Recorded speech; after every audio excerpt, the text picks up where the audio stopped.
സകല ലോകത്തിന്റെയും രാജാവും എന്റെ കർത്താവുമായ നമ്മുടെ ദൈവം വാഴ്ത്തപ്പെട്ടു. ആ ധന്യവും നിസ്തുല്യമായ നാമത്തിൽ എല്ലാ പ്രിയപ്പെട്ടവർക്കും എൻ്റെ വന്ദനത്തെ അറിയിക്കുകയും ഈ തിരുവചന പഠനത്തിലേക്ക് ഇവരെ ഹാർദവമായി സ്വാഗതം ആശംസിക്കുകയും ചെയ്യും.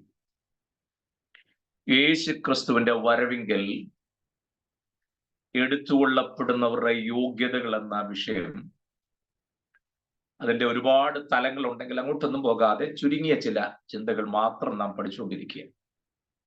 4ാമത്തെ പോയിന്റിലാണ് നമ്മൾ നിൽക്കുന്നത്. അത് തീത്തോസിന്റെ ലേഖനം 2-ാം അധ്യായം 11 മുതൽ 13 വരെയുള്ള വാക്യങ്ങളെ ആസ്പദീകരിച്ചുകൊണ്ട് മഹാദൈവവും നമ്മുടെ കർത്താവുമായ യേശു ക്രിസ്തുവിന്റെ പ്രത്യക്ഷത കാത്തുകൊണ്ട് ഭക്തികേടും പ്രപഞ്ചമോഹങ്ങളും വർജിക്കണം. അതാണ് ഇപ്പോൾ നമ്മൾ ചിന്തിക്കുന്ന പോയിന്റ്. അപ്പോൾ എടുത്തുകൊള്ളപ്പെടുന്നവരുടെ 4ാമത്തെ ഗുണസവിശേഷത നാം മനസ്സിലാക്കുന്നത് ഭക്തികേടും പ്രപഞ്ച മോഹങ്ങളും വർജിക്കണം. ഭക്തിക്ക് കേടുണ്ടാക്കുന്നതെല്ലാം കളയണം. പ്രപഞ്ച മോഹങ്ങൾ വർജിക്കണം. ലോകത്തിൽ നമ്മെ അട്രാക്ട് ചെയ്യുന്നത് എല്ലാത്തിനോടും ഗുഡ് ബൈ പറയാൻ നമുക്ക് പറ്റണം. സ്തോത്രം. നമ്മൾ ആ ഭാഗം ഒന്ന് മനസ്സിലാക്കാൻ വേണ്ടിയിട്ട് കൊലോസ്യ ലേഖനം 3-ാം അധ്യായത്തിന്റെ 1 മുതൽ 11 വരെയുള്ള വേദഭാഗം വായിച്ചിരുന്നു.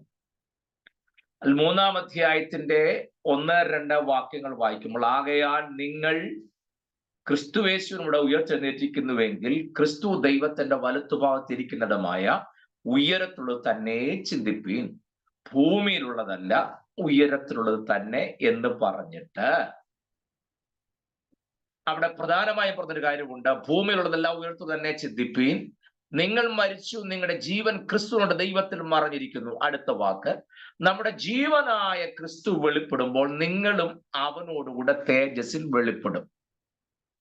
നമ്മുടെ ജീവനായ ക്രിസ്തുയേശു വെളിപ്പെടുമ്പോൾ നമ്മളും അവരോട് വെളിപ്പെടും എന്ന് പറഞ്ഞിട്ട് അടുത്ത ഭാഗം ശ്രദ്ധിക്കണം. ആകയാൽ, എന്താ അങ്ങനെ പറയാൻ കാരണം? ജീവനായ ക്രിസ്തുവിനോട് വെളിപ്പെടുന്നു എന്നുള്ള കാരണത്താൽ എന്തോ ചെയ്യണമെന്ന്, അങ്ങനെ നിങ്ങൾ ജീവനായ ക്രിസ്തുവിനോടൊപ്പം വെളിപ്പെടണം എന്നുണ്ടെങ്കിൽ സൂക്ഷിക്കേണ്ടതും ശ്രദ്ധിക്കേണ്ടതും ഒഴിഞ്ഞിരിക്കേണ്ടതുമായ ചില കാര്യങ്ങൾ കൂടെ പൗലോസ് പറയുകയാണ്. എന്തൊക്കെയാണ്? ആകയാൽ ദുർനടപ്പ്, അശുദ്ധി, അതിരാഗം, ദുർമോഹം, വിഗ്രഹാരാധനയായ അത്യാഗ്രഹം, ഇങ്ങനെ ഭൂമിയിലുള്ള നിങ്ങളുടെ അവയവങ്ങളെ മരിപ്പിപ്പി. ബാക്കി നമുക്ക് പിന്നെ വായിക്കാമേ. അവിടെ പറഞ്ഞിരിക്കുന്ന ഒരു 4-5 കൂട്ടം കാര്യങ്ങൾ ഒന്ന് ശ്രദ്ധയിൽ കൊണ്ടുവരണേ. എന്തുകൊണ്ടോ നമ്മുടെ യോഗങ്ങളിലും പ്രസംഗങ്ങളിലും ഒന്നും ഇങ്ങനെയൊക്കെ വാക്യം ഉണ്ടോന്ന് പോലും നമുക്കറിയത്തില്ല. നമ്മൾ കേൾക്കുന്നില്ല, നീ ആരുമായിക്കൊള്ളട്ടെ കയറി വാ. അങ്ങനെ ആരും കയറി വന്നാൽ കൊടുക്കാൻ വെച്ചിരിക്കുന്ന കിലുക്കിക്കുത്ത് പോലത്തെ പണിയല്ലിത്. വെയ് രാജാവേ എന്ന് പറയാൻ മനസ്സിലാകുന്നുണ്ടോ? നന്നായി കഷ്ടം സഹിച്ച്, നന്നായി വേദന സഹിച്ച്, പ്രാണവേദനയിലായി ശരീരം മുഴുവൻ ഉഴവുചാല് പോലെ കീറി അവസാനത്തുള്ളി രക്തം വരെ ഊറ്റി തന്ന കർത്താവുമായിട്ടുള്ള ഇടപാടിനകത്ത് നമ്മുടെ പിള്ളകളെ കൊണ്ടൊന്നും ഒരു കാര്യവും നടക്കുകയില്ല.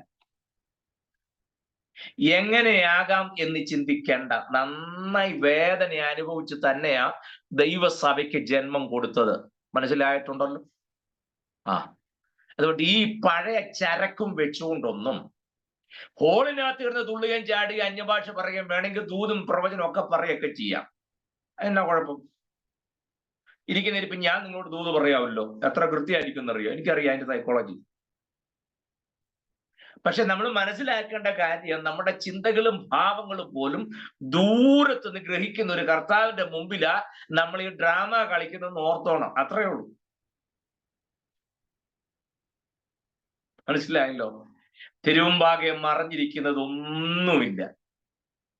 എത്ര ഒളിക്കാൻ ശ്രമിച്ചാലും. സ്തോത്രം. തിരുസന്നിധി വിട്ട് ഞാൻ എവിടേക്ക് ഓടും? എങ്ങോട്ട് ഓടാനൊക്കെയില്ല. അപ്പോൾ അതുകൊണ്ട് കാര്യമായിട്ട് നമ്മുടെ പ്രിട്ടൻഡിങ് മൈൻഡ് അല്ല ദൈവത്തിന് ആവശ്യം. നമ്മൾ ദൈവത്തിന് ചെല്ലുമ്പോൾ നാടക അഭിനയങ്ങളൊന്നുമില്ലാതെ, ഒന്നുമായി പ്രിട്ടൻഡ് ചെയ്യാതെ, മനസ്സിലാവുന്നു?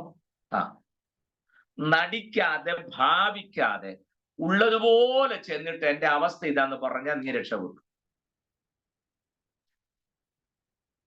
അങ്ങനെ ചെല്ലണം. അല്ല നമ്മളതിനകത്ത് വേറെ പോളിഷ് ഒന്നും ചെയ്യണ്ട. 2 മക്കൾ ഇളയവനങ്ങ് ദൂരത്ത് പോയി, അല്ലേ? അപ്പന്റെ കയ്യിൽ നിന്ന് വാങ്ങാവുന്നതെല്ലാം വാങ്ങിച്ചുകൊണ്ട് അങ്ങ് വിദൂരത്തിലേക്ക് പോയി. ഉണ്ടായിരുന്ന എല്ലാം ചെലവഴിച്ച കൂട്ടുകാരുടെ കൂടെ എല്ലാം നശിപ്പിച്ച അവസാനം പല ജോലികൾ തേടി, ഒന്നും നേരെയായില്ല. അവസാനം പന്നികളെ തീറ്റുന്ന ജോലി ഏറ്റെടുത്തു. അതിന് കൊടുക്കുന്ന വാളവരെയും വാരിത്തുന്ന യജമാനം കണ്ട അവിടുന്ന് ഇറക്കി വിട്ടു. അവിടെ ഇരിക്കുമ്പോൾ അവന് സുബോധം വന്നിട്ട് അപ്പന്റെ വീടിനെ കുറിച്ച് ചിന്തിച്ചു. അവൻ പറഞ്ഞു, ഞാൻ എഴുന്നേറ്റ് അപ്പന്റെ അടുക്കൽ ചെന്ന, അപ്പാ, ഞാൻ സ്വർഗത്തോട് നിന്നോട് പാപം ചെയ്തിരിക്കുന്നു. ഇനി നിന്റെ മകൻ വിളിക്കപ്പെടും. ഞാൻ യോഗ്യനല്ല. നിന്റെ കൂലിക്കാരൻ ഒരുത്തിനെ പോലെ എന്നെ ആക്കണമെന്ന് ഞാൻ പറയും. ഈ തീരുമാനം എടുത്തുകൊണ്ട് അവൻ വരിക. വീട്ടിൽ നിന്ന് ഇറങ്ങിപ്പോയ അന്ന് മുതൽ അപ്പം നോക്കി നിൽക്കുക. ഇവൻ വരുന്നെന്ന് കണ്ടപ്പോൾ അപ്പൻ വീട്ടിൽ നിന്ന് ഇറങ്ങി ഓടി അങ്ങോട്ട് ചെന്നിട്ട് കെട്ടിപ്പിടിച്ച് അവനെ ചുംബിച്ചു. ഞാൻ അപ്പന്റെ വീട്ടിലോട്ട് പോകുന്ന, അപ്പൻ എന്നെ കണ്ടാൽ സംശയം തോന്നാതിരിക്കാൻ പെർഫ്യൂമൊക്കെ അടിച്ച് മുഖത്ത് എന്തെങ്കിലുമൊക്കെ ക്രീമൊക്കെ തേച്ചൊന്നും അല്ല ചെന്നത്. ആ പന്നിയുടെ തീറ്റ തിന്നതിനകത്ത് കിടന്ന ആ സ്മെല്ലും ആ ചളിയും ആ അഴുക്കും എല്ലാം അതേപടി തന്നെ ചെന്നു. അവനൊന്നും പ്രിട്ടൻ ചെയ്തില്ല. ആ അപ്പൻ അവനങ്ങ് സ്വീകരിച്ചു. കെട്ടിപ്പിടിച്ച് 2 കവിളിലും ചുംബനമൊക്കെ കൊടുത്ത് അപ്പം വിളിച്ചു പറയും, എന്റെ ഈ മകൻ മരിച്ചവനായിരുന്നു. അങ്ങനെ പറയാൻ കാരണം, ഇവനോടെ വന്ന മകനെ നോക്കിക്കൊണ്ട് പറയാ, ഈ എന്റെ മകൻ മരിച്ചവനായിരുന്നു. എന്താ അർത്ഥം എന്നറിയാമോ? പറയാം, ശ്രദ്ധിക്കണേ. ആദം ഹവ്വമാരോട് ദൈവം പറഞ്ഞു, തിന്നുന്ന നാളിൽ നിങ്ങൾ മരിക്കും, അല്ലേ? നമ്മൾ അതിന് പല വ്യാഖ്യാനം കൊടുക്കുന്നുണ്ട്. ഇത് ആത്മീയ മരണമാണ്, അങ്ങനെയാണ്, ഇങ്ങനെയാണെന്നൊക്കെ പറഞ്ഞുകൊണ്ട്. എന്തു ആയിക്കോട്ടെ, അത് അങ്ങനെ തന്നെ ഇരുന്നോട്ടെ, ഞാനത് തിരുത്തുന്നില്ല. പക്ഷെ ഒരു കാര്യം ഞാൻ പറയാം. തലേ ദിവസം വരെ ദൈവം തോട്ടത്തിൽ നടക്കുന്ന ശബ്ദം കേട്ടിട്ട് ഓടി അങ്ങോട്ട് ചെല്ലുവായിരുന്നു. പാപം ചെയ്തു കഴിഞ്ഞപ്പോൾ സന്ധ്യയ്ക്ക് അങ്ങോട്ട് ഓടി ചെല്ലുന്ന ആളുകൾ തിരിഞ്ഞോടാൻ തുടങ്ങി. ഓടിച്ചെന്ന് ഒളിക്കുക. തമ്പുരാൻ ഒരു വിളി വിളിച്ചു, വാദമേ നീ എവിടെ? മറുപടി, തോട്ടത്ത് നിന്റെ ഒച്ച കേട്ടിട്ട് നഗ്നരാകയാൽ ഞങ്ങൾ ഒളിച്ചിരിക്കുന്നു. വിഷയത്തിൽ നിന്ന് മാറിപ്പോകരുത്. അത് പറഞ്ഞത് കൊണ്ട് ഒന്നും കാര്യോടെ പറയാതിരുന്നാൽ ഒക്കത്തില്ല. ഞാൻ പലപ്പോഴും പറഞ്ഞിട്ടുണ്ടെന്ന് എന്റെ വിശ്വാസം. ഉണ്ടെങ്കിൽ ഇല്ലെങ്കിൽ ഒന്നുകൂടെ പറയാ. ആദം പറഞ്ഞ മറുപടി എനിക്ക് ഇഷ്ടമായി. കാര്യം അവർ പാപം ചെയ്തെങ്കിലും. തോട്ടത്തിൽ നിന്റെ ഒച്ച കേട്ടിട്ട് ഞങ്ങൾ നഗ്നരാകയാൽ ഒളിച്ചിരിക്കുന്നു. എന്താ ഇതിന്റെ അർത്ഥം? നിങ്ങൾക്കറിയാം, ആദമും ഹവ്വയും കൂടെ ചേർന്നാണല്ലോ സകല മൃഗങ്ങളെയും കൺട്രോൾ ചെയ്യുന്നത്, അല്ലേ? അതെ. ഇവര് പറഞ്ഞോ, തമ്പുരാനെ, ആ നിൽക്കുന്ന കൊമ്പനാനം മതവിളകി ആകെ പ്രശ്നമായി, ചിഹ്നം വിളിക്കുന്നു. അവന് മുമ്പിൽ ചെന്ന് വിട്ടാൽ അവൻ ഞങ്ങളെ വല്ലതും ചെയ്യും, അതുകൊണ്ട് പേടിച്ച് ഞങ്ങൾ ഒളിച്ചിരിക്കുക. പറഞ്ഞോ? ഇല്ല. സിംഹം കണ്ടമാനം പ്രശ്നം ഉണ്ടാക്കുന്നു, പ്രാണരക്ഷാർത്ഥം ഞങ്ങൾ ഓടിയിരിക്കുക. പറഞ്ഞോ? ഇല്ല. രാജവെമ്പാല 10 വിടർത്തി ചീറ്റുന്നു, ആ ശബ്ദം കേട്ട് ഞങ്ങൾ ഓടി ഒളിക്കുക. പറഞ്ഞോ? ഇല്ലല്ലോ. ജ്ഞാനം പറഞ്ഞ വാക്ക് നിങ്ങൾ ശ്രദ്ധിച്ചോ? തോട്ടത്തിൽ നിന്റെ ഒച്ച കേട്ടിട്ട്. അതിനർത്ഥം ഈ തോട്ടത്തിൽ ഒരൊച്ച കേൾക്കുന്നുണ്ടെങ്കിൽ അത് ഒറ്റ ഒരാളുടെ മാത്രമേ ഉള്ളൂ. അത് ആ തോട്ടത്തിന്റെ ഉടമസ്ഥന്റെ. വല്ലതും മനസ്സിലായോ? ദൈവസഭയാണ് തോട്ടത്തിനകത്ത് ഒരു ശബ്ദം മുഴങ്ങുന്നുണ്ടെങ്കിൽ അത് ഒരൊറ്റ ഒരാളുടെ ശബ്ദമേ മുഴങ്ങാൻ പാടുള്ളൂ. അത് ദൈവശബ്ദമായിരിക്കണം. എല്ലാവർക്കും മനസ്സിലായെന്ന് എനിക്ക് സംശയമുണ്ട്. ഈ തോട്ടത്തിൽ ഒരൊറ്റ ശബ്ദമേ മുഴങ്ങി കേൾക്കുന്നുള്ളൂ, അത് തമ്പുരാന്റെ മാത്രം. ദൈവസഭയ്ക്കകത്തും ഒരു ശബ്ദം മുഴങ്ങുന്നുണ്ടെങ്കിൽ അത് ദൈവശബ്ദമായിരിക്കണം, കമ്മിറ്റിയുടെയും പൊതുയോഗത്തിന്റെ ഒന്നും ആയിരിക്കരുത്. സ്തോത്രം. അവിടെ മുഴങ്ങുന്ന ശബ്ദം, അവിടെ കേൾക്കുന്ന ശബ്ദം തോട്ടത്തിന്റെ ഉടമസ്ഥന്റെ ശബ്ദം മാത്രം. ഞാൻ അവിടെ നിൽക്കുന്നില്ല, മുന്നോട്ട് വരാം. ഇവര് പറഞ്ഞൊരു വാക്ക് ശ്രദ്ധിച്ചേ, നിന്റെ ഒച്ച കേട്ട് ഞങ്ങൾ നഗ്നരാകയാൽ ഒളിച്ചിരിക്കുന്നു. തമ്പുരാൻ അന്വേഷിച്ച് ചെല്ലും തോറും ഇവർ ദൂരെ ദൂരെ പോവുക. തമ്പുരാൻ പറഞ്ഞു, തിന്നുന്ന നാളിൽ നിങ്ങൾ മരിക്കും. ഇവിടെ നിങ്ങൾ മനസ്സിലാക്കണ്ടേ, മരിക്കുമെന്ന് പറഞ്ഞാൽ ദൈവത്തിങ്കൽ നിന്ന് അകന്ന് അകന്ന് അകന്ന് അകന്ന് അകന്നു പോകുന്ന പോക്കിന്റെ പേരാണ് മരണം. കണ്ടോ, ഈ ഇളയ മകനും കണ്ടോ, അപ്പന്റെ വീട്ടിൽ നിന്ന് ദൂരെ ദൂരെ ദൂരെ ദൂരെ ദൂരെ വളരെ അധികം അകലേക്ക് പോയി. ക്ലിയർ ആകുന്നുണ്ടോ ഞാൻ പറഞ്ഞ കാര്യം?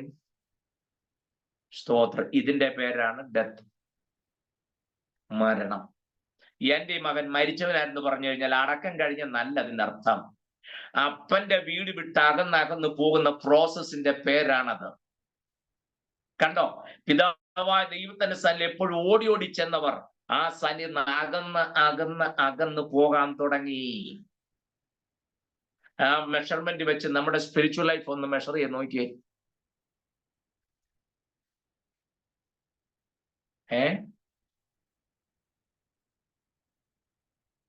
നമ്മൾ പാടുകല്ലേ, നിന്നോടൻ ദൈവമേ ഞാൻ ചേരട്ടെ, അല്ലേ? വേണ്ട, എല്ലാവർക്കും അറിയുന്ന വേറൊരു പാടുള്ളൂ, യേശുവോട് ചേർന്നിരിപ്പത് എത്ര മോദമേ, യേശുവിനെ ജീവിക്കുന്നത് എത്ര ഭാഗ്യമേ, അല്ലേ? നിയർ മൈ ഗോഡ് ടു ദീ.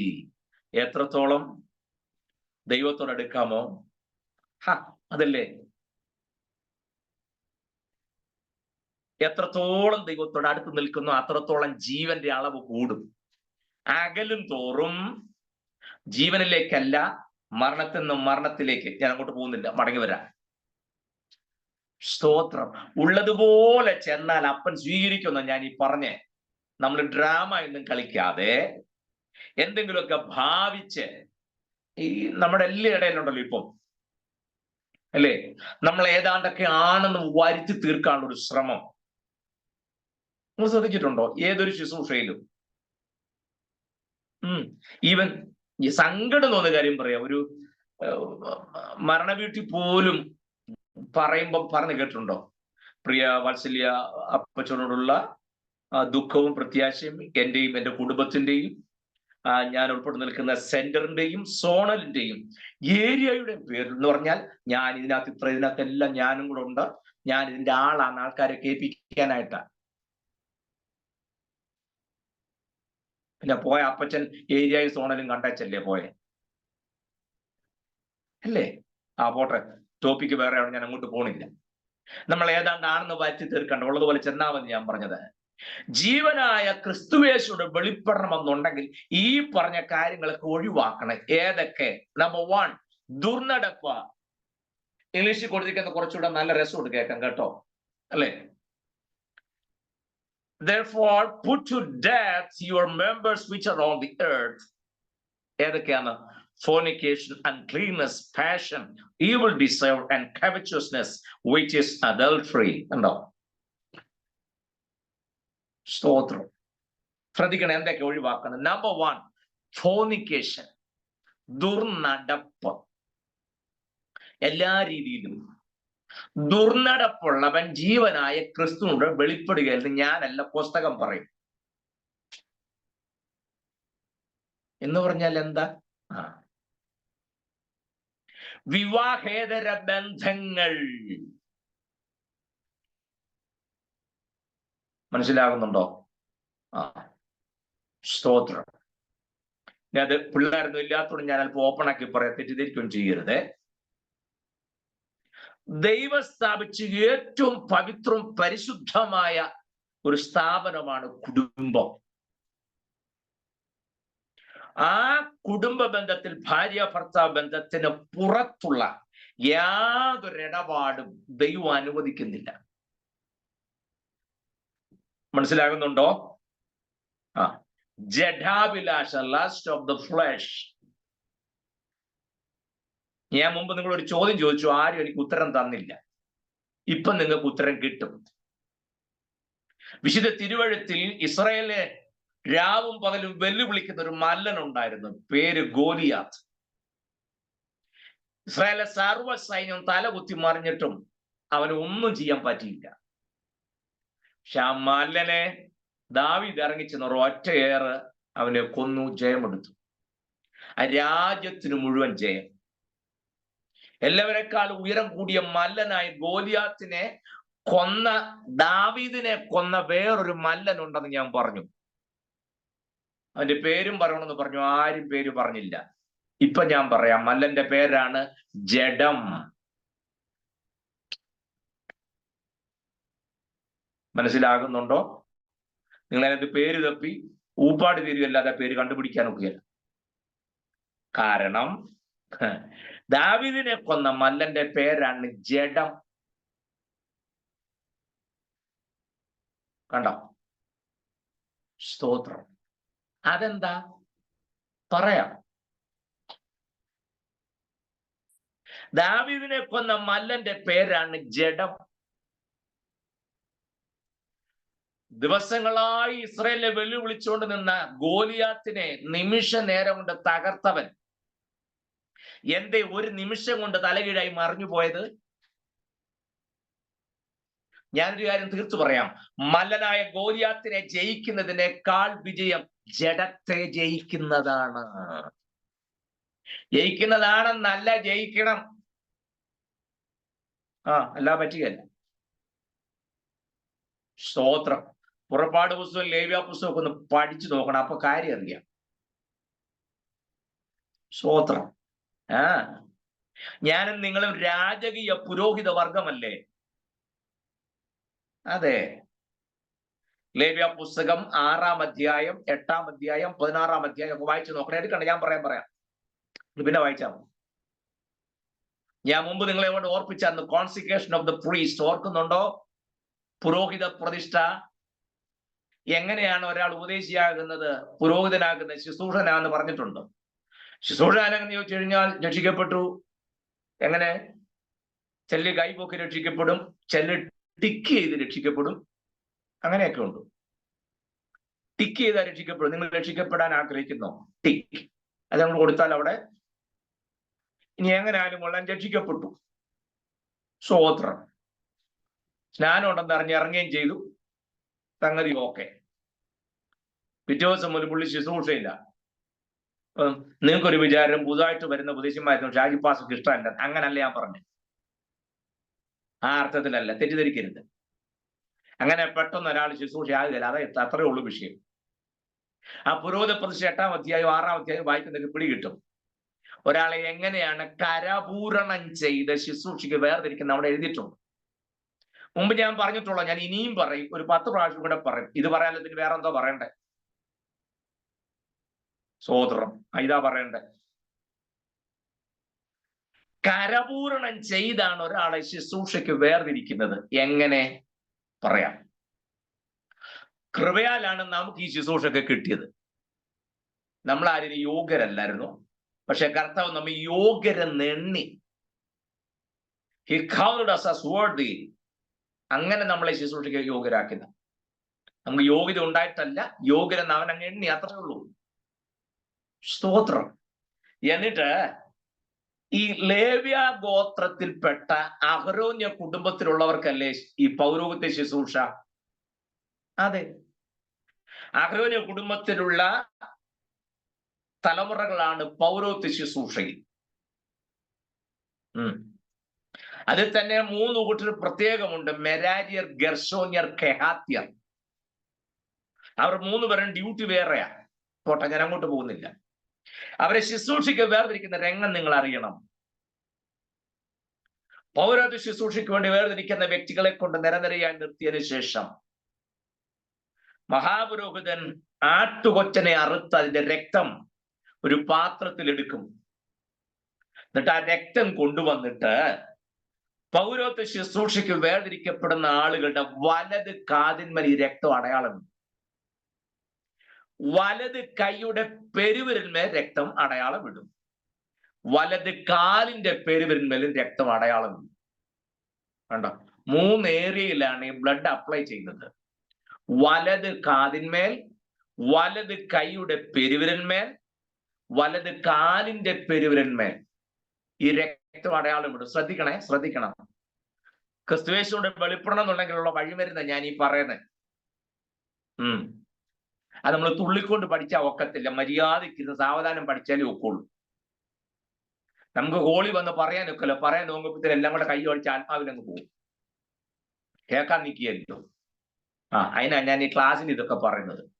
നമ്മൾ 24 മണിക്കൂർ ഇങ്ങനെ ആത്മാവിൽ ജ്വലിച്ച് നിൽക്കുന്നുണ്ട്, ഒന്നും കേൾക്കണ്ട. ഞാൻ ഇന്നാളോടത്ത് യോഗത്തിന് ചെന്നിട്ട് എന്റെ ദൈവമേ ഒരു വാക്ക് മിണ്ടാൻ ഞാൻ ഓങ്ങുമ്പോഴത്തേക്കിന് എല്ലാം കൂടെ ഞാനൊന്നും മിണ്ടിയില്ല, പറയാൻ ഓങ്ങുന്നു. അന്നേരത്തേക്കിന് എല്ലാം കൂടെ കൈയൊടിച്ചു. എനിക്കും ഭയങ്കര സന്തോഷം തോന്നി. കാരണം തൊണ്ടയ്ക്ക് ഒരു ആശ്വാസം. നമ്മള് അലറി കിടന്ന് പറഞ്ഞ ശരീരം അളക്കണ്ടല്ലോ, ആ രീതിയിലല്ല. ഇത് വളരെ ശ്രദ്ധിക്കും, ഇറ്റ് വെരി സീരിയസ്. മനസ്സിലാവുന്നുണ്ടോ? ഓക്കെ, പറയാം. വലത് കാതിന്മേൽ രക്തം അടയാളം ഇടുന്നു. അതെന്തിനാ? കാതുകൾ യഹോവയ്ക്ക് വിശുദ്ധം. പൗരോഹിത്യ ശുശ്രൂഷയ്ക്ക് വേർതിരിക്കപ്പെടുന്ന ഒരു വ്യക്തിയുടെ വലത് കാതിന്മേൽ രക്തം അടയാളം ഇടുന്നെന്ന് പറഞ്ഞാൽ ഈ കാതിന് ലോകത്തിന് വിട്ടുകൊടുക്കാതെ ദൈവശബ്ദം കേൾക്കാൻ വേണ്ടി മാത്രം സെറ്റ് അപ്പാർട്ട് വേർതിരിച്ചിരിക്കുന്നു കാതുകൾ. ഇനി യേശുവിന്റെ ശബ്ദമേ ഉള്ളൂ, യേശുദാസിന്റെ ശബ്ദം ഇല്ല. ഗന്ധർവനൊക്കെ ആയിരിക്കും, അതങ്ങ് വരുമ്പോ അറിയാം ഗന്ധർവന്റെ തനിക്കുണം. സ്തോത്രം. പുള്ളിയിലെ പാടിക്കൊണ്ട് നടക്കുക. ഗുരുവായൂർ അമ്പലം നട ഞാൻ ഒരു ദിവസം ചെല്ലും. തൃശ്ശൂര് വരെ വന്നേക്ക് പുള്ളി തിരിച്ചു പോവുള്ളൂ. ചെന്നാ വിവരം അറിയും. പോട്ടെ, മാമോദീസ വെള്ളം വീണ കക്ഷിയാ. പോട്ടെ, നമ്മളത് പുള്ളി ആക്ഷേപിക്കാൻ വേണ്ടി പറഞ്ഞല്ല, സങ്കടം കൊണ്ടങ്ങ് പറഞ്ഞ. വലത് കാതിന്മേൽ രക്തമടയാളം. കാതുകൾ യഹോവയ്ക്ക് വിശുദ്ധം. കാരണം ദൈവശബ്ദം കേട്ട് വേണം ജനത്തിന് ദൂത് പറഞ്ഞു കൊടുക്കാൻ പുരോഹിതൻ. ആണോ? അതെ. അങ്ങനെയാണ് ഈ കാത് എന്തിനു വേണ്ടി മാത്രമുള്ളതാ? ദൈവശബ്ദത്തിന്. യഹോവയെ അരുളിച്ചെയ്യണമേ, അടിയൻ കേൾക്കുന്നു പറയത്തക്ക രീതിയിൽ ഏതു സമയത്തും കാത് റെഡി ആയിരിക്കണം.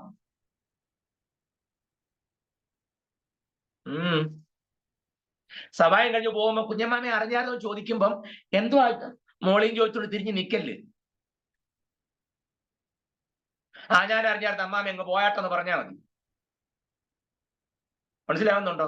അല്ല താനെ ചെവി വട്ടം പിടിക്കും പോലെ എന്തുവാ ഞാനൊന്നും അറിഞ്ഞില്ല, അല്ലെങ്കിൽ ഇതൊന്നും ആരും പറയല്ലോ എന്ന് പറഞ്ഞ് മാവതി ചോട്ടി നിക്കല്ലേ.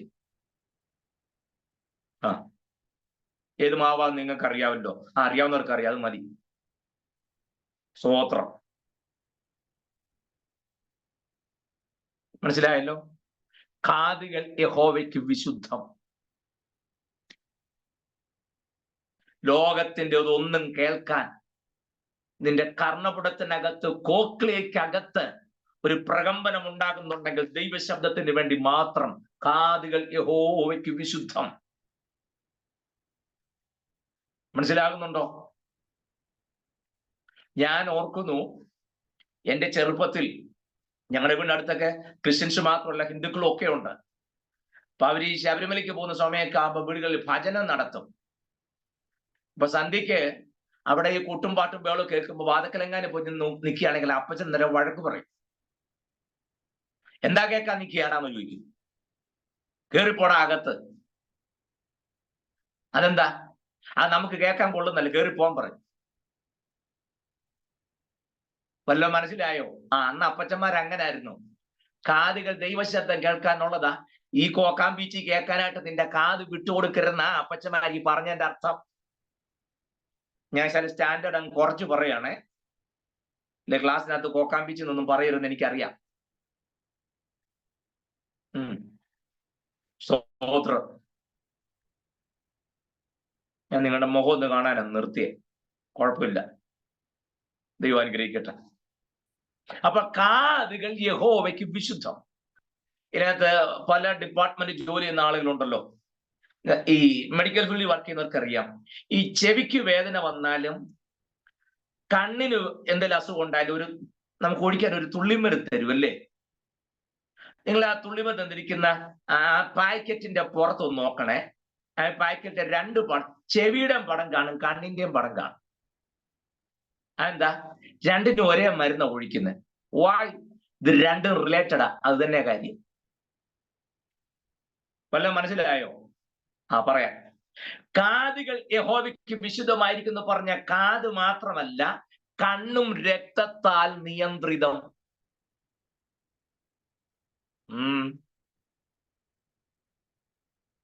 U got it? കണ്ണും ആറ്റുകൊറ്റന്റെ രക്തത്താൽ നിയന്ത്രിതം. ദൈവപ്രസാദം അല്ലാത്തതൊന്നും നിന്റെ കണ്ണിന്റെ റെറ്റിനക്കകത്ത് പതിക്കരുതെന്ന അർത്ഥം. അങ്ങനെയൊക്കെയായിരുന്നു അപ്പച്ചന്മാർ നമ്മളെ പഠിപ്പിച്ചത്. ഇപ്പൊ ചോദിക്കുന്ന അത് കണ്ടാൽ എന്നാ കുഴപ്പം?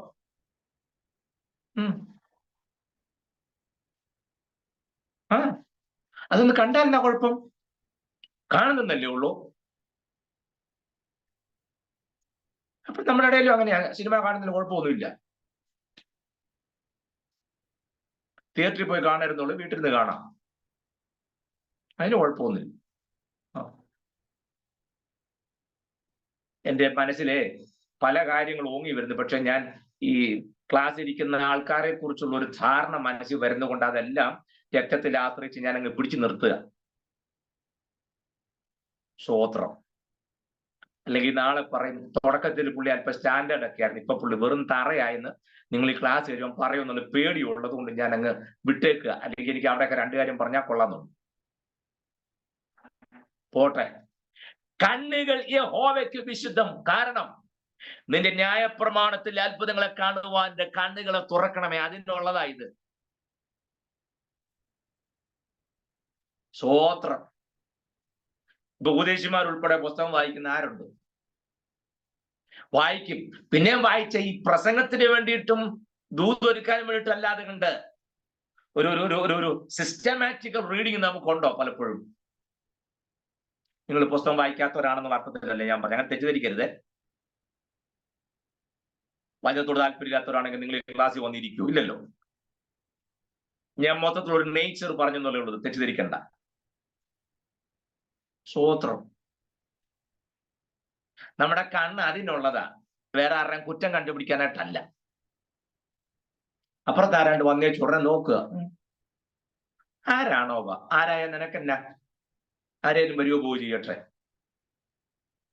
ഇവിടാണ് ഇരിക്കുന്നതെങ്കിൽ അപ്പുറത്തോട്ടാ നോട്ടം. എപ്പോഴും അങ്ങനെയാണല്ലോ. കറണ്ട് പോയാൽ ഉടനെ നമ്മുടെ ഫ്യൂസ് പോയെന്ന് നമ്മൾ നോക്കുവോ? ഇല്ല. ജനൽ തുറന്ന അപ്പുറത്തെ വീട്ടിലുണ്ടോ എന്ന് നോക്കും. അവിടെ ഇല്ല, എന്നാ നമുക്ക് സമാധാനമായി. ഇവിടെ കുഴപ്പമുണ്ടോ ഇല്ലോ എന്നുള്ളതല്ല, അപ്പുറത്തെ വീട്ടിലില്ലല്ലോ, അത് മതി, നമ്മൾ ഇരുട്ടിയിരുന്നോളാം. നമ്മൾ അങ്ങനെ അല്ല. നമ്മുടെ ഇവിടുത്തെ എന്തെങ്കിലും കുഴപ്പമല്ലോ ഉണ്ടോ, സർവീസ് വയർ പൊട്ടിയോ പോസ്റ്റ് ഒടിഞ്ഞു വീണിട്ടുണ്ടോ, ഇതൊന്നും അല്ല നോക്കുന്ന. അപ്പുറത്തുണ്ടോ? അവിടെ ഇല്ലെങ്കിൽ നോ പ്രോബ്ലം. നമുക്ക് നമ്മുടെ കറണ്ട് പോകത്തില്ല, അവിടെ ഉള്ളതാ നമുക്ക് സഹിക്കാൻ വയ്യാത്ത. നമ്മൾ ഇരുട്ടിയിരിക്കുന്നതിന്റെ വിഷമം അല്ല, ആ അയൽവക്കത്തുള്ള ഒരു വെട്ടത്തിരിക്കുന്നു, അതാണല്ലോ നമ്മുടെ വിഷമം. പോട്ടെ. അപ്പോഴേ കണ്ണുകൾ യഹോവയ്ക്ക് വിശുദ്ധം. നിങ്ങളിത് കരഞ്ഞ ഉടനെ കണ്ണിൽ കൂടെ വെള്ളം വരും, കുറച്ച് കഴിയുമ്പോൾ ചവിലെടുത്ത് മൂക്കും തുറക്കുന്ന കാണാം. അതെന്താ? ഒന്ന് കരഞ്ഞ ഉടനെ കണ്ണിൽ കൂടെ മാത്രം, കണ്ണുകൊണ്ടല്ലേ കരയുന്നത്, മൂക്ക് കൊണ്ടല്ലല്ലോ കരയുന്നേ. പിന്നെ കുറച്ച് കഴിഞ്ഞാൽ മൂക്കിൽ കൂടെ വെള്ളം വരുന്നേ. ഇതെല്ലാം കൂടെ പറയാൻ പോയാൽ 10 മണിയാവുകയെ. ഒറ്റയടിക്ക് ഞാൻ പറയാം. ചുരുക്കി പറഞ്ഞ ഇത്രയും ഭാഗം രക്തത്താൽ നിയന്ത്രിതം എന്ന് പറഞ്ഞാൽ കണ്ണ്, കാത്, കണ്ണ്, മൂക്ക്, നാവ്, സകലതും രക്തത്താൽ നിയന്ത്രിതം. ഇത്രയും ഭാഗം രക്തം നിയന്ത്രിക്കുന്നു. പിന്നെ വർഷങ്ങളായി കൊണ്ടു നടക്കുന്ന പലതും ഈ കമ്പ്യൂട്ടറിന്റെ ഫയലിനകത്ത് കാണും. അതെല്ലാം എടുത്ത് ഡിലീറ്റ് ചെയ്യണം. റീസൈക്കിൾ ബിന്നിൽ ഇടരുത്, പെർമനന്റിൽ ഡിലീറ്റ് ചെയ്യണം. അങ്ങനെ കുറെ അൺവാണ്ടഡ് ഫയൽസ് ഇല്ലേ, അതെല്ലാം ഡിലീറ്റ് ചെയ്ത് കളഞ്ഞേ. നമ്മൾ പറഞ്ഞു, എന്റെ കുഞ്ഞമ്മാമേ, അന്ന് എനിക്ക് 9 വയസ്സ് പ്രായം. ഇന്നെന്ന പോലെ ഞാനത് ഓർക്കുന്നു. എനിക്കത് സഹിക്കാൻ പറ്റില്ല. കണ്ടോ, 9ാമത്തെ വയസ്സിലെ സംഗതി വയസ്സ് 65 ഇപ്പോഴും കൊണ്ട് നടക്കുക, കളഞ്ഞിട്ടില്ല. കണ്ടോ, അന്ന് അവരെന്നോട് ചെയ്തത്. എന്റെ പൊന്നെ, എനിക്കിത് ഓർക്കുമ്പോ സഹിക്കാൻ വേണ്ട.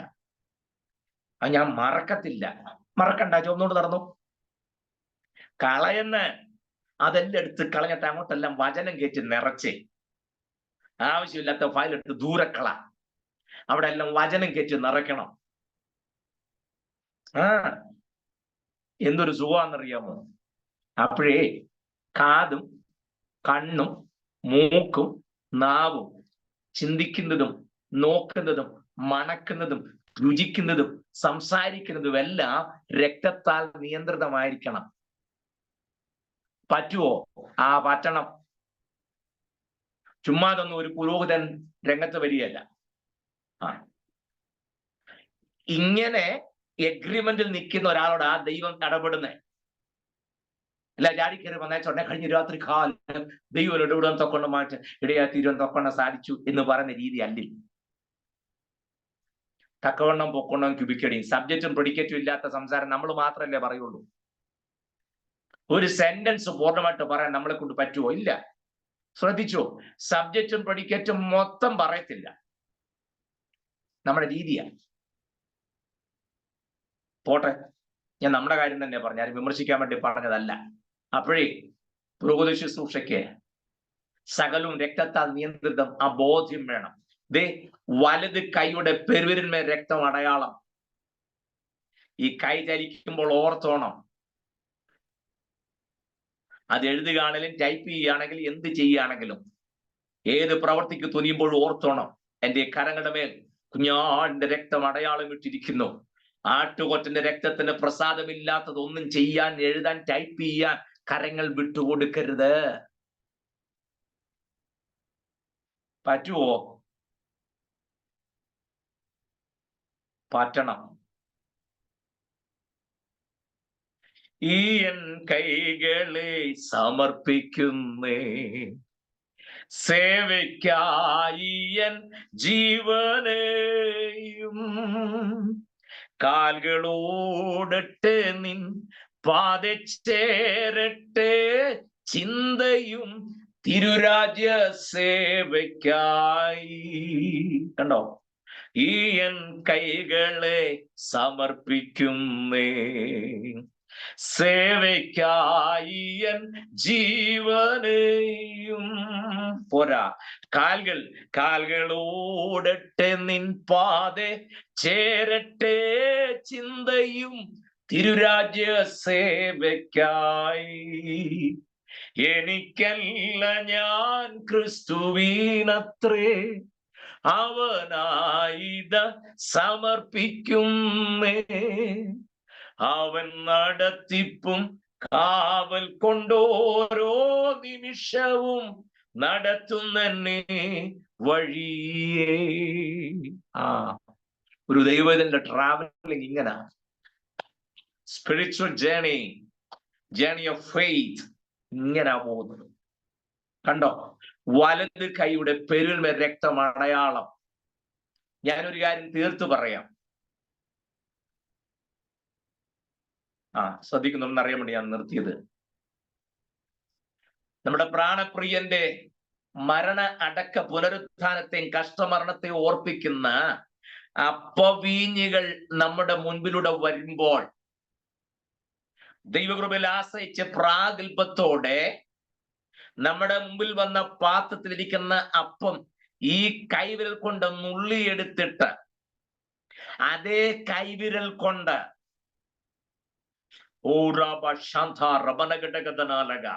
മനസ്സിലാകുന്നു ഞാൻ പറയുന്നത്? കർത്താവിന്റെ ശരീരത്തെ ഓർപ്പിക്കുന്ന അപ്പം നുള്ളിയെടുക്കുന്ന ഈ കരങ്ങൾ കൊണ്ട് ദൈവപ്രസാദമില്ലാത്തതൊന്നും ചെയ്യാൻ കരങ്ങൾ വിട്ടുകൊടുക്കരുത്.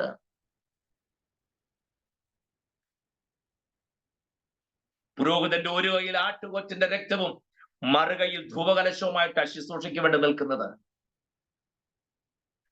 പറ്റുമോ? പറ്റണം.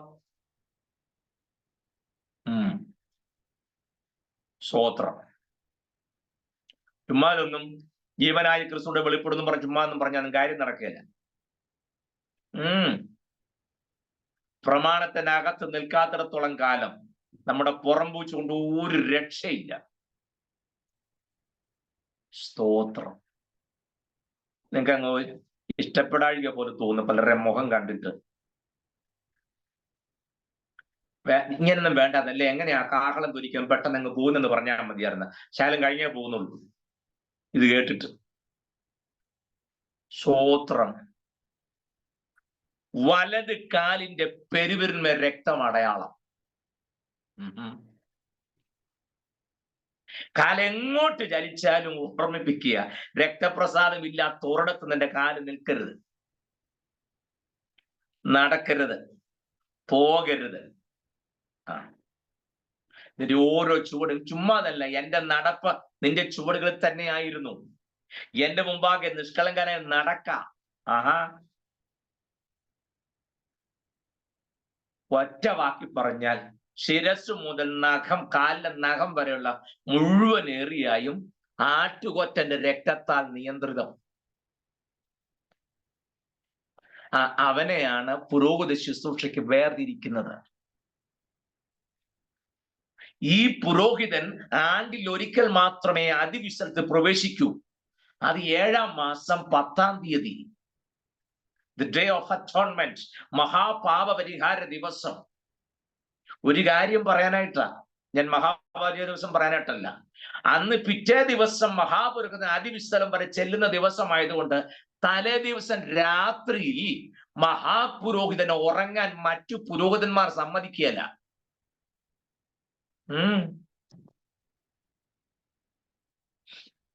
തൽമൂദ് നോക്ക്, കാര്യം പിടികിട്ടും. തലേ ദിവസം രാത്രിയിൽ മഹാപുരോഹിതന് ഉറങ്ങാൻ മറ്റു പുരോഹിതന്മാർ സമ്മതിക്കല്ല. അതെന്താ പറയാം. ഒന്ന് ഉറങ്ങി, രാത്രി കിടന്നൊന്ന് ഉറങ്ങി, നാളെയല്ലേ ശുശ്രൂഷ. അതെ, പിന്നെ ഇപ്പൊ തലേദിവസം രാത്രി ഉറങ്ങുന്ന എന്നാ കുഴപ്പം? ഒരു കുഴപ്പമില്ല, നമ്മൾ അങ്ങനാണല്ലോ. തലേദിവസം കിടന്ന് ഉറങ്ങുന്ന ഉറക്കത്തിൽ ഒരു സ്വപ്നം കണ്ടെന്നിരിക്കട്ടെ. ആ സ്വപ്നത്തിൽ പാപത്തിന്റെ അല്പം ഒരു ലാഞ്ചനയെങ്കിലും ഉണ്ടെങ്കിൽ, മ്ലേച്ഛതയുടെ ഒരു അല്പം ലാഞ്ചനയെങ്കിലും ഉണ്ടെങ്കിൽ, ജഡിക ഇച്ഛകളുടെ ഒരു ലാഞ്ചനയെങ്കിലും ഉണ്ടെങ്കിൽ, പുരോഹിതൻ പിറ്റേ ദിവസം കയറി ചെല്ലുമ്പോൾ അവിടെ മരിച്ചു വീഴും. അതുകൊണ്ട് ന്യായപ്രമാണ പുസ്തകം ഉറക്ക വായിച്ച് പുരോഹിതൻ ഉറങ്ങാതിരിക്കാൻ മറ്റു പുരോഹിതന്മാർ ശ്രദ്ധിക്കും.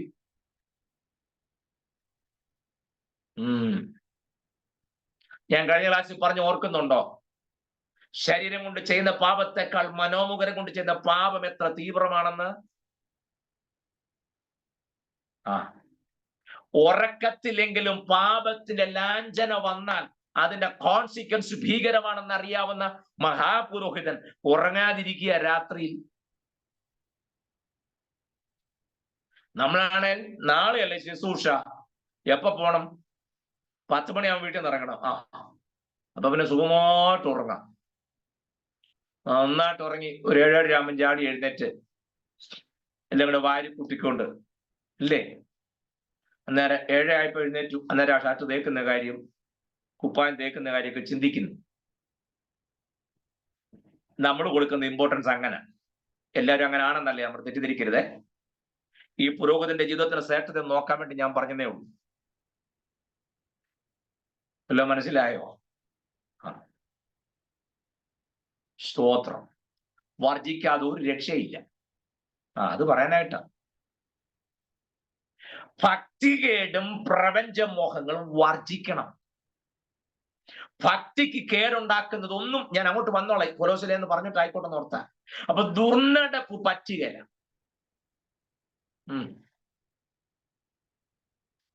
അത് ഇനി ഒരു പരിധിക്കുള്ള എങ്ങനെയാ നമുക്ക് ഞാൻ ഓപ്പൺ ചെയ്യുന്നത്?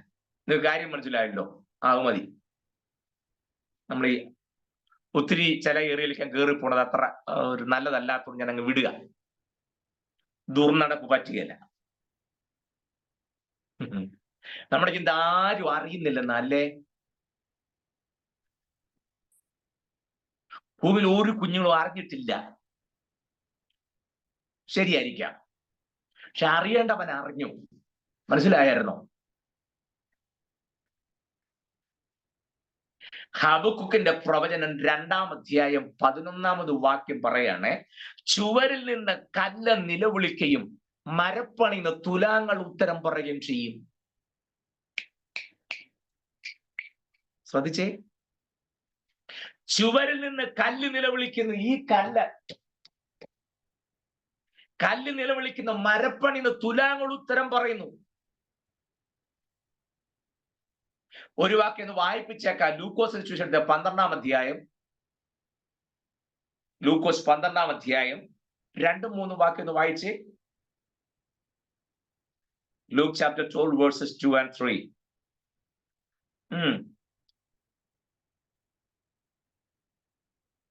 വായിക്കാൻ ആരുമില്ല? For there is nothing covered that will not be revealed, nor hidden that will not be known. Therefore, whatever you have spoken in the dark will be heard in the light, and what you have spoken in the ear in inner rooms will be proclaimed at the housetops. നീ അറയിൽ വെച്ച് ചെയ്തത് മേൽക്കൂര സാക്ഷ്യം പറയും. നീ ഇരുട്ടിൽ സംസാരിച്ചത് വെളിച്ചം ഘോഷിക്കും. കണ്ടോ? അത്ര മതി. സമയം പോയതുകൊണ്ട് വായിപ്പിക്കണ്ട. ഇംഗ്ലീഷ് പ്രിയ തോമസ് വായിച്ചെന്നല്ലോ, മതി. ശ്രദ്ധിച്ചേ, വായിച്ചു നോക്കണ വാക്യമേ. നീ അറയിൽ വെച്ച് ചെയ്തത് മേൽക്കൂര സാക്ഷ്യം പറയും. 4 ഭിത്തിക്കകത്ത ഉലകത്തിൽ ഒരു മനുഷ്യനും അറിഞ്ഞിട്ടില്ല. പക്ഷെ ദൈവസന്നിധിയിൽ ഇവിടെ ഇന്ന് വരെ ഒരു മനുഷ്യനും അറിഞ്ഞിട്ടില്ലെങ്കിലും, ബിവെയർ ഓഫ് ദിസ് വേർഡ്സ്, ഈ വാക്കുകളെ കുറിച്ച് നീ ജാഗ്രത ഉള്ളവനായിരിക്കണം. നീ അറയിൽ വെച്ച് ചെയ്തത് മേൽക്കൂര സാക്ഷ്യം പറയും. മേൽക്കൂര, മേൽക്കൂര, മേൽക്കൂര. ഇവിടെ ആരും കണ്ടില്ലല്ലേ? പക്ഷെ നീ എവിടെ വെച്ചാണോ ചെയ്തത് അതിന്റെ ഹൗസ് ടോപ്പ്, അങ്ങനല്ലേ മാത്യു നിങ്ങൾ വായിച്ചത്? കണ്ടോ? Housetop will proclaim it. മേൽപ്പുര അത് ഘോഷിക്കും, ഉറക്കെ വിളിച്ചു പറയും, yes I am the witness. ഞാൻ സാക്ഷിയാ, ഞാൻ സാക്ഷിയാ, ഞാൻ സാക്ഷിയാണെന്ന് മേൽക്കൂര സാക്ഷ്യം പറയും. ഹബക്കുക്ക് 2:11 നമ്മൾ വായിച്ചത് എങ്ങനെയാ? ചുവരിൽ നിന്ന് കല്ല് നിലവിളിക്കുകയും മരപ്പണിന്ന് തുലാങ്ങൾ ഉത്തരം പറയുകയും ചെയ്യും. നമ്മുടെ ഒരു തരികട കൊണ്ടും നടക്കുകയല്ല. ഞാൻ എപ്പോഴും ചിന്തിക്കും, ഇങ്ങനെയുള്ള വാക്യങ്ങളൊക്കെ എടുത്ത സഭകളിൽ നമ്മുടെ കുഞ്ഞുങ്ങളെയും തലമുറകളെയൊക്കെ ഒന്ന് വചനപ്രകാരം ഒന്ന് പഠിപ്പിക്കുകയും, ഏത് മീറ്റിങ്ങിന് പോയാൽ ഇന്ന് പകൽക്കാലം ഇതിന്റെ വിഷയത്തിന് മേലൊരു വിടുതൽ, വിടുതൽ കിട്ടുമെന്ന് അറിഞ്ഞിട്ടല്ലേ ദൈവത്തിന് നമ്മൾ വന്നത്? എത്ര നാളായി വിടുതൽ വിടുതൽ വിടുതൽ വിടുതൽ. എനിക്കറിയുമല്ലോ, ഇതിനു മാത്രം നമ്മളെ ആരാ പ്രിയർ ഈ പൂട്ടി വെച്ചേക്കുന്നേ? രക്ഷിക്കപ്പെട്ട അന്ന് മുതൽ കേൾക്കാൻ തുടങ്ങിയതാ വിടുതൽ വിടുതൽ വിടുതൽ വിടുതൽ. ചത്ത് പെട്ടിക്കകത്ത് എടുത്തുകൊണ്ട് പോകുമ്പോഴും നമ്മൾ വിടുതൽ ശുശ്രൂഷ ചെയ്യുള്ളൂ. എന്നാ പിന്നെ നമ്മളൊരു സ്വതന്ത്രരാകുന്നത്? പാടുന്ന വിമുക്തന്മാർ, ദൈവ കൃപ ലഭിച്ചവർ നമുക്ക് പാട്ടൊക്കെ പാടും. പക്ഷെ അറിയാം നമുക്ക് ഇന്ന് ഒരു വിമുക്തി ഉണ്ടായിട്ടില്ലെന്ന്. സ്വാതന്ത്ര്യത്തിനായി കർത്താവ് നമ്മെ സ്വതന്ത്രരാക്കി. ആകയാൽ അതിൽ ഉറച്ചു നിൽപ്പീൻ, അടിമതത്തിൽ വീണ്ടും കുടുങ്ങിപ്പോകരുത്. കണ്ടോ? പുത്രൻ സ്വാതന്ത്ര്യം വരുത്തിയാൽ നിങ്ങൾ സാക്ഷാൽ സ്വതന്ത്രർ. Why don't you believe that? എന്തുകൊണ്ടാണ് നിങ്ങൾക്ക് ആ ഒരു വിശ്വാസം ഉറക്കാൻ കഴിയാത്തത്? കർത്താവ് സ്വതന്ത്രരാക്കി എന്ന് പറഞ്ഞാൽ വിശ്വാസമല്ല, പിശാചിന്റെ ബന്ധത്തിലാണ്. കേൾക്കുമ്പോൾ ഒരു സുഖം, നമുക്ക് അതിനകത്താ വിശ്വാസം. ഞാൻ സങ്കടം കൊണ്ടാ പറഞ്ഞത് കേട്ടോ. നമ്മുടെ കുഞ്ഞുങ്ങളെയും തലമുറകളെയും ഒക്കെ ഈ വചനത്തിന്റെ തോതിനകത്ത് നിർത്തിയില്ല എന്നുണ്ടെങ്കിൽ നാളെ നമ്മൾ ഇതിനൊക്കെ വലിയ വില കൊടുക്കേണ്ടതായിട്ട് വരും. യാതൊരു സംശയവുമില്ല. ജീവിതം എന്താണെന്നോ, ജീവിതം കാത്തു സൂക്ഷിക്കേണ്ടത് എങ്ങനെയാണെന്നോ, ദൈവമക്കൾ എങ്ങനെ ലോകത്ത് നിന്ന് വേർവിട്ട് നിൽക്കണമെന്നോ, വേർപാടിന്റെ ഉപദേശം എന്താണെന്നോ ഒന്നും നമ്മൾ സഭയിൽ പറയുന്നില്ല. പറഞ്ഞറിയാം, നിന്റെ ഹൃദയത്തിന്റെ ആഗ്രഹം നിവർത്തിക്കും. നീ ഈ നാളിൽ പ്രാർത്ഥിക്കുന്ന വിഷയത്തിന്റെ മേൽ കർത്താവ് വരെ വിടുതലയക്കാൻ പോവുക. നീ അറിയാത്ത ജനത്തിന്റെ നടുവിൽ ഞാൻ നിന്നെ നിർത്തും. അതൊക്കെ ഭയങ്കര സന്തോഷം. അല്ല, ഇവനെ അറിയാൻ മേലത്തെ ഭാഷക്കാരൻ നടുവിൽ ഇവനെ നിർത്തിയിട്ട് ദൈവത്തിന് എന്നാ ഗുണം? ദൂത് ഞാൻ എതിരല്ല. അങ്ങനെ ഇവനെ വിട്ടിട്ട് ദൈവത്തിന് എന്താ ഗുണം? അങ്ങനെ ഉണ്ടോ? ഉണ്ട്. നിങ്ങൾ ഈ ഒരു ഗുണമില്ലാത്ത പണിക്ക് നിങ്ങൾ പോവോ?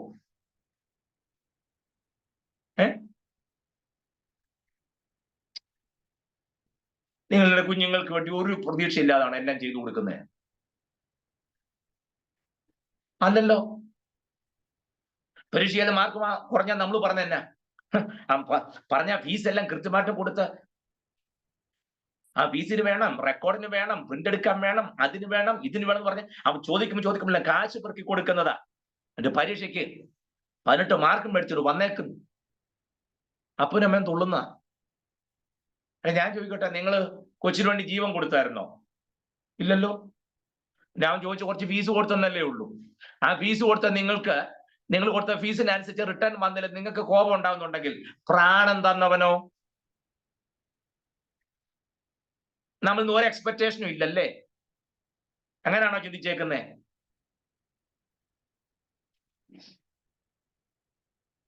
അങ്ങനെയാണോ നമ്മൾ ചിന്തിച്ചിരിക്കുന്നേ? പ്രാണൻ തന്നവൻ നമ്മൾ എങ്ങനെയും അങ്ങ് രക്ഷിച്ചു, മതി, പിന്നെ അവൻ എങ്ങനെ വേണേലും ആയിപ്പോട്ടെ, അങ്ങനെയാണോ ചിന്തിച്ചേക്കുന്നേ? അല്ല. നമ്മളെക്കുറിച്ച് പ്രാണൻ തന്നവനൊരു വലിയ പ്രതീക്ഷയുണ്ട്, മറക്കരുതത്. അതിനൊത്താണോ നമ്മൾ ആകുന്നെന്നുള്ളതാണ് വിഷയം.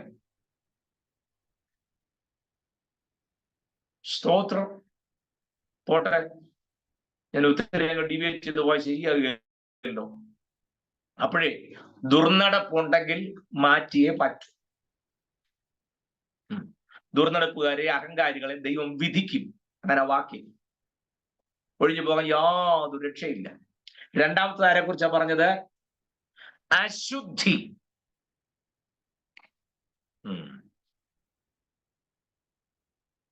നമ്മിൽ ഒരിക്കലും കാണാൻ പാടില്ലാത്തൊരു സാധനമാണ് അശുദ്ധി.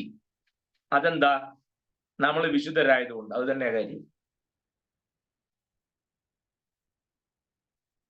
നമ്മൾ വിശുദ്ധരാണോ? അതെ. പുസ്തകത്തിൽ 3 പദങ്ങൾ അനുഭവിച്ചിട്ടുണ്ട്. ഹാഗ്നോസ്, ഹാഗിയോസ്, ഹോസിയോസ്. 3 പദങ്ങളാണ്. ഹാഗ്നോസ്, ഹാഗിയോസ്, ഹോസിയോസ്. ശുദ്ധം, വിശുദ്ധം, പരിശുദ്ധം. അതിൽ മൂന്നാമത്തെ നമ്മൾ തൊടണ്ട, നമുക്കുള്ളതല്ലല്ലോ. അതൊരൊറ്റ ഒരാൾക്ക് മാത്രമേ ഉള്ളൂ, ഹോസിയോസ്. നീയല്ലോ ഏക പരിശുദ്ധൻ.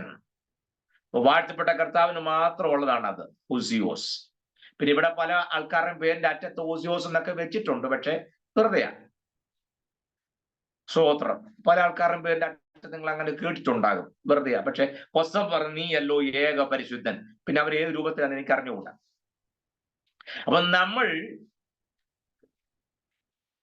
ശുദ്ധവുമുണ്ട്, വിശുദ്ധമുണ്ട്. അതിൽ ഏതിലാന്നുള്ള നമ്മൾ ഇനി ചിന്തിക്കേണ്ടത്. ഞാൻ എപ്പോഴും പറയും, യേശു ക്രിസ്തുവിന്റെ രക്തത്താൽ വീണ്ടെടുക്കപ്പെട്ട ദൈവമക്കൾ ശുദ്ധരല്ല. വഴക്കുണ്ടാക്കരുത്, ഞാൻ മുഴുവൻ പറയട്ടെ. യേശു ക്രിസ്തുവിന്റെ രക്തത്താൽ വീണ്ടെടുക്കപ്പെട്ട ദൈവമക്കൾ ശുദ്ധരല്ല, അവർ വിശുദ്ധരാണ്. ശുദ്ധത്തിന്റെ മേലിലാണ് വിശുദ്ധം. പറയാം, ശുദ്ധരായിട്ട് ജീവിക്കുന്ന എത്രയോ ആളുകൾ ഏതെല്ലാം മതവിഭാഗങ്ങൾക്കകത്തുണ്ട്. ഒരു ഉറുമ്പനെ പോലും കൊല്ലാതെ, ആർക്കും ഒരു ദോഷം ചെയ്യാതെ, ദാനധർമ്മങ്ങളൊക്കെ ചെയ്ത് വളരെ ഭക്തിയോടെ ശുദ്ധരായിട്ട് ജീവിക്കുന്ന, ഒരു ഉറുമ്പനെ പോലും കൊല്ലാതെ ജീവിക്കുന്ന ആയിരക്കണക്കിന് ആളുകളുണ്ട്.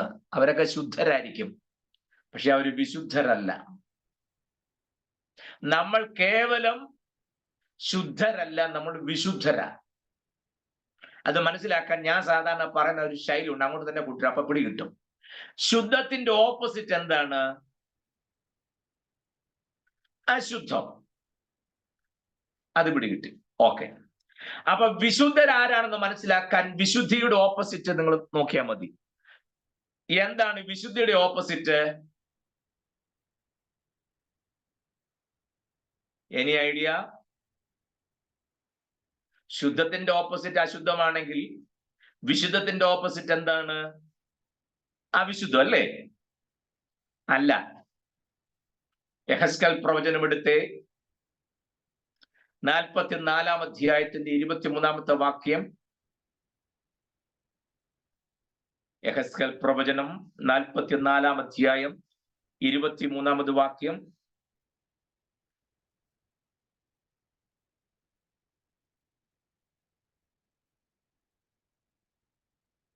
സനിച്ച വേറെ ആരും വായിക്കാനില്ലെന്ന് തോന്നുന്നു. And they shall teach my people the difference between the holy and the unholy. Okay, very good. അവർ വിശുദ്ധമായതിനും സാമാന്യമായതിനും തമ്മിലുള്ള വ്യത്യാസം എന്റെ ജനത്തിന് ഉപദേശിച്ച് മലിനമായതും നിർമ്മലമായതും. മതി സ്റ്റാലിയാൻഡി. ഓക്കെ, ഇവിടുന്ന് നാട്ടിൽ നിന്ന് വായിക്കാൻ ഡിലേ ആയപ്പോൾ കാനഡയിൽ നിന്ന് വായിച്ചു. അവർ വിശുദ്ധമായതിനും സാമാന്യമായതിനും തമ്മിലുള്ള വ്യത്യാസം. ആൻറ്റി 42:20 ഒന്ന് വായിച്ചേ.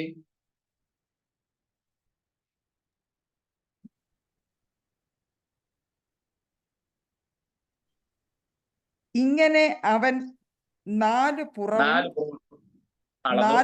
പുറവും അളന്നു വിശുദ്ധമായതും സാമാന്യമായതും തമ്മിൽ വേർതിരിപ്പാൻ തക്കവണ്ണം 500 വിശുദ്ധമായതും സാമാന്യമായതും തമ്മിൽ വേർതിരിച്ചു.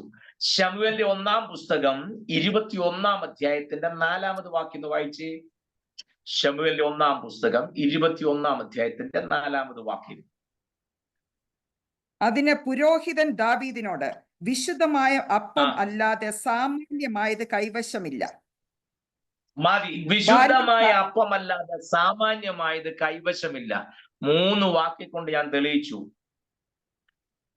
അവർ വിശുദ്ധമായതിന് സാമാന്യമായതും തമ്മിലുള്ള വ്യത്യാസം. 42 അവർ 4 പുറം അളന്നു വിശുദ്ധമായതും സാമാന്യമായതും തമ്മിൽ വേർതിരിച്ചു. ശമൂവേൽ 1:24 4-ാം വാക്യം 21 4-ാം വാക്യത്തിൽ അതിന് പുരോഹിതൻ ദാവീദിനോട്, വിശുദ്ധമായ അപ്പമല്ലാതെ സാമാന്യമായത് കൈവശമില്ല. ഇംഗ്ലീഷ് വേർഷൻ വേറെ ആയിരിക്കുമേ. വിശുദ്ധമായതിനും സാമാന്യമായതിനും തമ്മിലുള്ള വ്യത്യാസം. അപ്പൊ നമ്മൾ വിശുദ്ധരാണ് എന്ന് പറഞ്ഞാൽ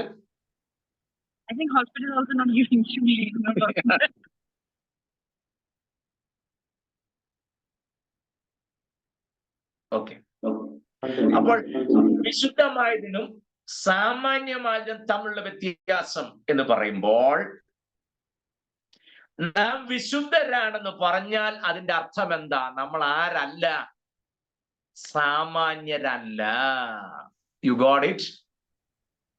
സാമാന്യ ജനത്തിന്റെ നടുവിലാണ് പാർക്കുന്നതെങ്കിലും സാമാന്യ ജനത്തിന്റെ യാതൊരു രീതി നമുക്കില്ല. കാരണം നമ്മൾ വിശുദ്ധരാണ്. ക്ലിയർ ആകുന്നുണ്ടോ? സാമാന്യ ജനത്തിന്റെ രീതിയും സാമാന്യ ജനത്തിന്റെ ജീവിത രീതിയും സാമാന്യ ജനത്തിന്റെ പോക്കും വരവും സാമാന്യ ജനത്തിന്റെ നടപടിക്രമങ്ങളും സാമാന്യ ജനത്തിന്റെ ശൈലിയും ഒരു വിശുദ്ധന്റെ ജീവിതത്തിൽ ഉണ്ടാകാൻ പാടില്ല. മനസ്സിലാകുന്നുണ്ടോ? കണ്ടാൽ മനസ്സിലാകണം ഇവൻ വിശുദ്ധനാണ്, ഒരു ദൈവ പൈതലാണ് എന്ന് ബോധ്യമാകണം. അതിന് 24 മണിക്കൂറും വെള്ളയിട്ട് ഇങ്ങനെ അറബികളെ പോലെ ഇരിക്കണമെന്നല്ല ഞാൻ പറഞ്ഞത്. നിങ്ങൾ അങ്ങനെ ചിന്തിക്കരുത്. Praise the Lord. മനസ്സിലാകുന്നുണ്ടോ? സാമാന്യ ജനത്തിന്റെ യാതൊരു രീതിയും ഇടപാടും നമുക്കുണ്ടാകാൻ പാടില്ല.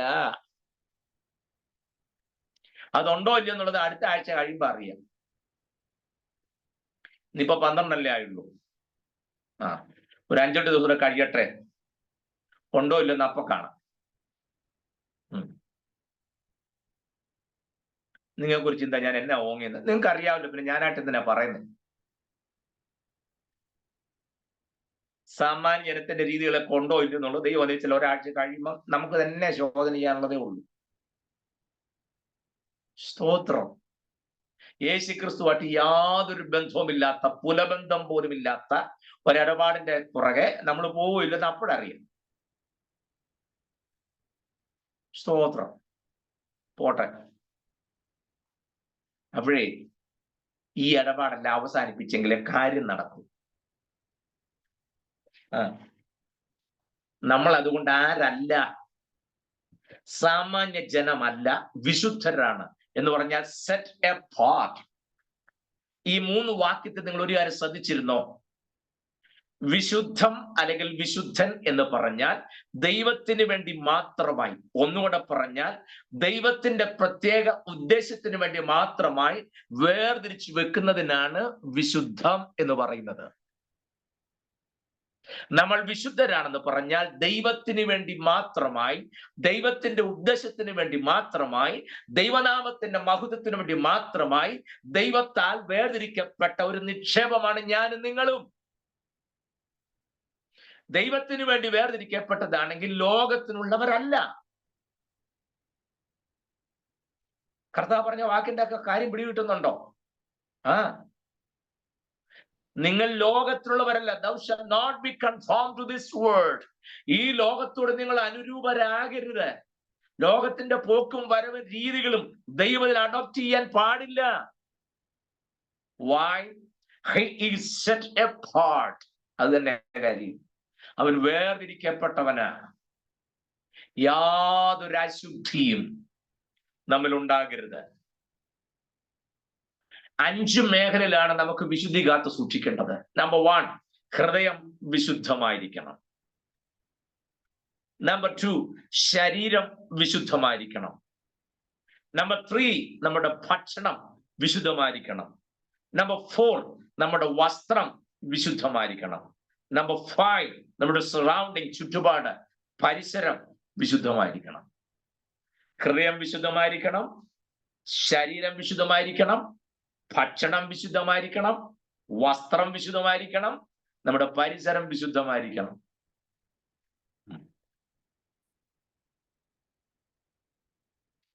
ഇതിനകത്ത് വരണ്ടായിരുന്നല്ലേ? അപ്പൊ അതാ ചിന്തിക്കുന്നത്. എനിക്കറിയാവുന്ന ഒരു കുഞ്ഞ്, സണ്ണിച്ചാൻ അറിയാം, പാട്ടുപാട്ട് സണ്ണിച്ചാന്റെ മോൻ പാട്ട് പറഞ്ഞു.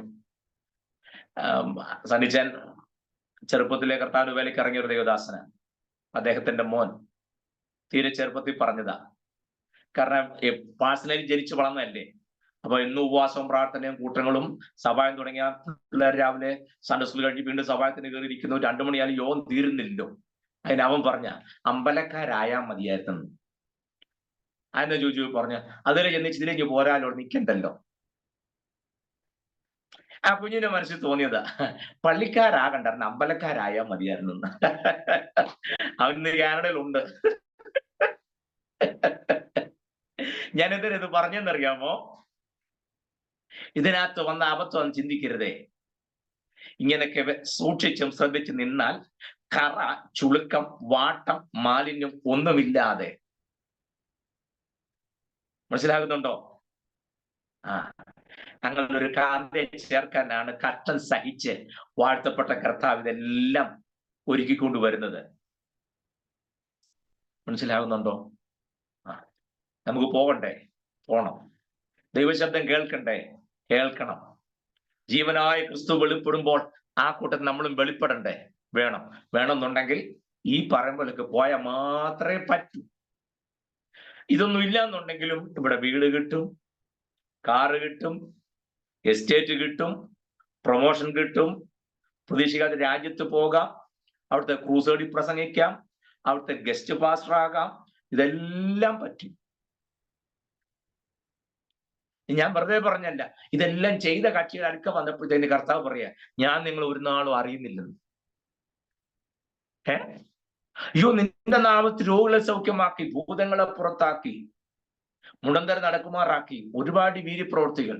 കർത്താവ് പറഞ്ഞു, എന്റെ നാമത്തിൽ ചെയ്യുന്നൊക്കെ നിങ്ങൾ പറഞ്ഞ, പക്ഷെ ഞാൻ നിങ്ങളെ അറിയുന്നില്ലല്ലോ. ശിഷ്യന്മാര് നേരിട്ട് അങ്ങനെ പറഞ്ഞെങ്കിൽ പിന്നെ നമ്മുടെ കാര്യം കൂടെ നടന്നവരുടെ മുഖത്ത് നോക്കി അത് പറഞ്ഞു. അന്നേരം ഞാൻ അങ്ങ് അവിടെ ചെന്നപ്പോൾ, കുമളിയിൽ ചെല്ലുന്ന ശുശ്രൂഷിക്കുന്ന അവസരങ്ങളിൽ ഞാൻ എനിക്ക് വേണ്ടി പറയല്ല, ദൈവനാമ മഹത്വത്തിന് വേണ്ടി പറയുക. അവിടെ പുള്ളി അങ്ങ് താഴുക മറ്റുള്ളവരുടെ മുമ്പിൽ. ദൈവം എന്നോട് സംസാരിക്കുവാൻ തക്കവണ്ണമായി ഇടയാ തീരുവാൻ തക്കവണ്ണം സാധിച്ചു. മുമ്പ് ഞാൻ പറഞ്ഞ സ്ട്രൈറ്റ് പറയല്ലോ, അങ്ങനെയല്ലേ? നമ്മുടെ ഭാഷ ഇതുവരെ നന്നായിട്ടുണ്ടോ? ഇല്ലല്ലോ. ചോദിക്കുന്നതെല്ലാം നൽകി തന്ന ദൈവമേ, നൽകി തന്ന. ഈ രണ്ട് നമ്മൾ അർത്ഥവ്യത്യാസം എനിക്ക് ഇന്ന് വരെ പിടിയിട്ടിട്ടില്ല. നൽകി എന്ന് പറഞ്ഞാലും തന്ന എന്ന് പറഞ്ഞാലും എന്താ അർത്ഥവ്യത്യാസം? പിന്നെ ഈ ക്യാച്ച് പിടിച്ചെന്ന് പിള്ളേർ പറയുമ്പോൾ എന്തിനു പറയുക? എടാ, ദൈവകൃപയെ വന്നാലും നമുക്ക് ബോധം വെളിവില്ലെങ്കിൽ പിന്നെ എന്നാ ഉണ്ടാകുന്നത്? അപ്പോട്ടെ, സമയം പോയതുകൊണ്ട് ഞാൻ നിർത്താം. ഞാൻ ആ പറഞ്ഞു വന്ന് അവിടെ നിന്നോട്ടെ, അതിന്റെ പുറകെ പോണില്ല. സമയം കഴിഞ്ഞാൽ 5 മിനിറ്റോട് കൂടുതലായി. പ്രിയരെ, നമ്മുടെ ജീവിതത്തിൽ ദുർനടപ്പും അശുദ്ധിയും പൂർണ്ണമായി നീങ്ങി ജീവനായ ക്രിസ്തു വെളിപ്പെടുമ്പോൾ ആ കൂടെ വെളിപ്പെടണമെന്നുണ്ടെങ്കിൽ നമ്മുടെ ജീവിതം അങ്ങനെയാണെങ്കിലേ ഒക്കും. വർജിക്കേണ്ട കാര്യങ്ങൾ എന്തൊക്കെയാണെന്ന് ദൈവം അനുവദിച്ചാൽ അടുത്ത ക്ലാസ്സിൽ വീണ്ടും ഒരുമിച്ച് ചിന്തിക്കും, ധ്യാനിക്കും ചെയ്യാം. അതുവരെ വിവിധങ്ങളിലായി കർത്താവ് നമ്മെ സൂക്ഷിക്കാം, സഹായിക്കാം ചെയ്തിട്ടെ. എല്ലാവർക്കും എല്ലാവിധ മാനങ്ങളും ദൈവം നൽകട്ടെ എന്ന് ഓർപ്പിച്ച് വാക്കുകൾക്ക് വിരാമം കുറിക്കുന്നു. ദൈവം നമ്മെ സഹായിക്കുമാറാകട്ടെ. Thank you.